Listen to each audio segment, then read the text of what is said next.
हे भाई लक्ष्मण, देखते ही देखते वर्षा ऋतु आ गई। आकाश में काले काले बादल छा गए, जिनकी गर्जना मोर गढ़ों को इतना प्रिय लग रही है, वे झूम झूम कर नाचना शुरू कर दिए हैं। परंतु इस गर्जना को सुनकर मेरा मन इतना भयभीत हो रहा है, पर पता नहीं सीता किस अवस्था में होंगी। बादल पृथ्वी के नजदीक आकर इस तरह से वर्षा कर रहे हैं जैसे विद्वान विद्या पाकर झुक जाता है, अर्थात मंद हो जाता है। वर्षा की कठिन बूंद को यह पहाड़ कैसे सहन कर रहे हैं, जैसे कामी पुरुष के वचन को पतिव्रता नारी सहन कर लेती है।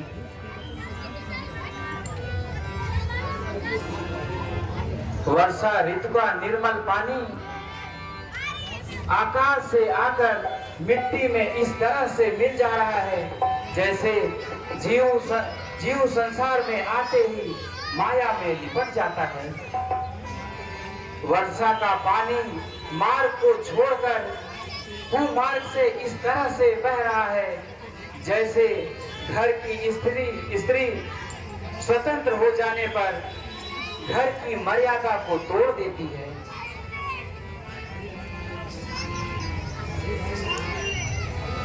हे भाई लक्ष्मण, वर्षा ऋतु बीत गई, अब शुद्ध शरद ऋतु आई है। मैं भी बड़ा अभागा हूँ, सुध नहीं सिया की पाई है। कब विपत पर मुझे भरोसा था, वह भी तो मुझसे दूर हुआ। माया की महातरंगों में बचनों का बेड़ा चूर हुआ। भाई यही है सच्ची बात, पदवी कुछ भी कर सकती है, सुग्रीव नहीं इसमें दोषी, यह सब दौलत की खूबी है। जब तक मनुष्य कंगाल रहे तब तक वह उत्पात नहीं करता, जब वही धनी हो जाता है फिर मुंह से बात नहीं करता। धिक है ऐसी प्रभुताई पर जो दुर्जन कर दे सज्जन को, लानत है ऐसी चांदी पर जो मिट्टी कर दे जीवन को। हे प्यारे लक्ष्मण, वर्षा ऋतु बीत गई और निर्मल शरद ऋतु आ गई है, परंतु सीता की खबर अभी तक नहीं मिली। किसी प्रकार से अगर एक बार मुझे सीता की खबर मिल जाए तो मैं काल से भी जीत कर सीता को यहाँ ले आऊंगा। ये भाई शीघ्र आज्ञा दो, मैं पंबापुर को जाता हूँ। मत वाले को बस अभी मान कर लाता हूँ, भरपूर उसे शिक्षा दूंगा। जो राजा बनकर बैठा है सब चारों मिटाऊंगा उसका, जो झूठा बन आयुष्मान भव। सब रघुपति अनुजय समुझा, रघुपति करुणाति भय दिखाए ले सात सका सुग्रीव, यहाँ पवन सुत विचारा।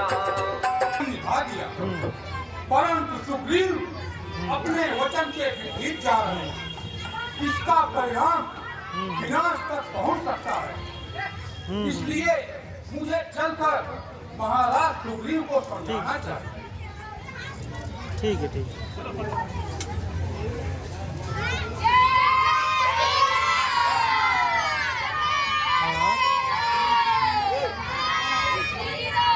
ठीक है, ठीक है, समझ गया। हाँ, समझ गया सीपी वाला। ठीक ठीक। श्री महाराज को महलों में आनंद राज का करते हैं। उन मित्रों की भी कुछ सुधि है जो वीर कुटिया में रहते हैं। है राजनीति के 4 अंग जो आप मानते हैं स्वामी।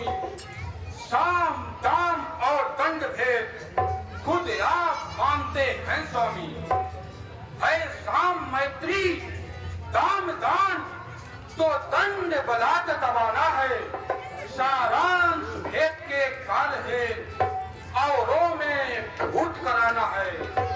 रघुराई ने 4 में से 2 को प्रत्यक्ष दिखलाया है, अर्थात आपसे मेल किया, फिर बाल राज दिलवाया है।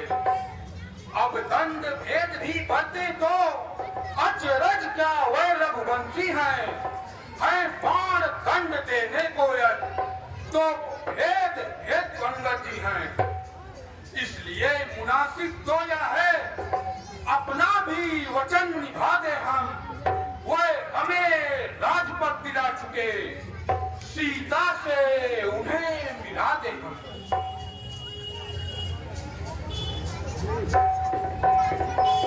मैं आज की तक तुम्हारा हूँ, सोते को जगा रहे हो तुम। संपत्ति प्रतिष्ठा प्राणों को बजरंगी बचा रहे हो तुम। इस राज मुकुट की ज्वाला ने कर डाला ज्ञान भस्म मेरा। मैं कैसे उनको मोह दिखलाऊं, अब रहा न वहाँ मान मेरा। अब एक ही विचार मेरे मन में आता है, साँझ आया सवेरे का भूला, वह भूला नहीं कहता है। सीता तुझ लेने को कुछ की सुविधा एकत्र करो, तुम भी देशों देशों में जाकर वानर सेना एकत्र करो। कहा है वो अहंकारी सुग्रीव, आज अपने नगर की रक्षा करना चाहता है तो कर ले। यही अवसर लक्ष्मण पुर